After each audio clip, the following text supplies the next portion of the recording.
Io mi chiamo Francesco Marino, adesso sono 74 anni. Io vengo dall'Italia, da Roma in particolare. Diciamo che sono contento di aver conosciuto questa struttura per cui ho affrontato il viaggio, un paio di viaggi.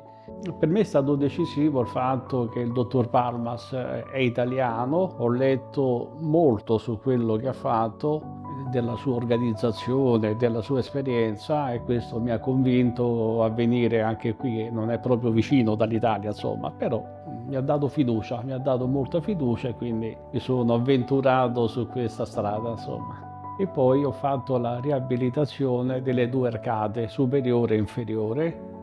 Sono contento di aver terminato anche questo ciclo, insomma. Sì, l'impatto qui nella clinica o nelle due cliniche, le due strutture, è stata molto positiva perché ho visto dalla struttura all'avanguardia, macchinari che mi sembra, non sono esperto, ma insomma mi sono sembrati veramente all'avanguardia. Il personale è stato veramente squisito, gentile, sia il medico che anche la parte del management, diciamo.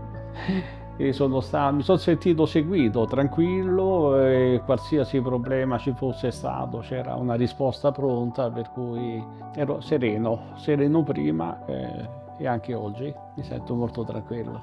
Oltre all'aspetto estetico ovviamente, ma la mastigazione era diventata impossibile quasi, per cui la mia decisione è stata proprio quella di affrontare in toto. Io sì, sono normalmente una persona tranquilla, serena, a cui piace ridere e sorridere, insomma, quindi per me è importantissimo. Ecco che questo è il mio sorriso.